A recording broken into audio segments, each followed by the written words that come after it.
Online బెట్టింగ్స్పై SIT చీఫ్గా IG Ramesh Reddy, ఇక సభ్యులుగా సింధు శర్మ, వెంకటలక్ష్మి, చంద్రకాంత్, శంకర్. దర్యాప్తును పర్యవేక్షించనున్న CID chief DG Shikha Goyal 90 రోజుల్లో సమగ్ర నివేదిక అందించాలని డీజీపీ ఆదేశాలు జారీ చేసిండ్రు. ఇక్కడ ఆన్లైన్ బెట్టింగ్ అంటే నిజంగా అసలు ఆగమాగం అవుతున్నాయి జీవితాలు మొత్తం కూడా. వాడు బెట్టింగ్ పెట్టేసి ఇప్పుడు 1 లక్ష వస్తాయి, 2 లక్షలు వస్తాయి, 2 లక్షలు వస్తాయి, 4 లక్షలు వస్తాయి, ఇట్లా అని చెప్పేసి ఫస్ట్ వచ్చినట్టే చేస్తారట. ఆ తర్వాత మొత్తం పెడతా ఉంటే అటే పోతాయి. ఇక అటే పోయి మొత్తం లక్షల రూపాయలు పోగొట్టుకొని జీవితాలే ఆగమైపోయినాయి మొత్తం కూడా. చాలామంది కొంతమంది ఆత్మహత్యలు కూడా చేసుకున్నారు. ఆత్మహత్యలు పరిష్కారం కాదు, కాకపోతుందంటే అటువంటి జరుగుతూ ఉన్నాయంట. కాబట్టి వీటిలో పోకండి. దీనికి సంబంధించి ప్రత్యేకంగా అధికారులు నియమించింది రాష్ట్ర ప్రభుత్వం. దానికి సంబంధించి ఐపీఎస్ ఆఫీసర్లు కూడా నియమించింది. అయితే దీనిపైన దర్యాప్తు చేస్తున్నారంట. ఆన్లైన్ బెట్టింగ్స్ పనిపట్టేందుకు రాష్ట్ర ప్రభుత్వం కీలక నిర్ణయం తీసుకుంది. ఈ కేసుల దర్యాప్తు కోసం స్పెషల్ ఇన్వెస్టిగేషన్ టీంను ఏర్పాటు చేసింది.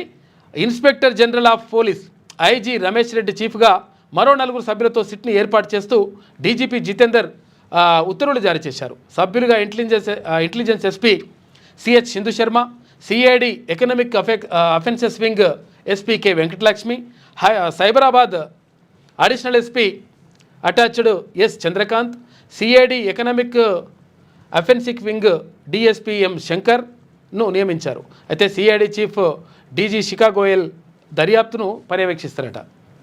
90 రోజుల్లో రిపోర్టు. పంజాగుట్ట, మియాపూర్ పోలీస్ స్టేషన్లో నమోదైన బెట్టింగ్ యాప్స్ ప్రమోషన్ల కేసును సిట్కు బదిలీ చేయాలని సంబంధిత అధికారులకు సోమవారం ఆదేశాలు అందాయి. అయితే దర్యాప్తు చేసేందుకు అవసరమైన ఆర్థిక నిపుణులు, లా ఎన్ఫోర్స్మెంట్ అధికారులు, ఆడిటర్లు, ఫోరెన్సిక్ ఇన్వెస్టిగేషన్ స్పెషలిస్టులు సహా ఎలాంటి అధికారులైనా సరే సిఐడి డీజీ ఆమోదంతో నియమించుకోవచ్చని డీజీపీ తన ఉత్తర్వుల్లో పేర్కొన్నారంట. పూర్తి నివేదికను 90 రోజుల్లోగా అందించాలని చెప్పేసి అంటా ఉన్నారు. మరి ఏం చేస్తారు? ఇది ఆన్లైన్ బెట్టింగ్కి సంబంధించినటువంటి దీనికి ఈ యాప్లను ప్రమోట్ చేసిన వాళ్ళకి సంబంధించి ఏం చేస్తారు, తర్వాత ఈ బెట్టింగ్లను చేసిన వాళ్ళు ఏం చేస్తారు, వీటన్నిటికి సంబంధించి మరి గప్పటి లెక్కనే అప్పుడు ఏంది అది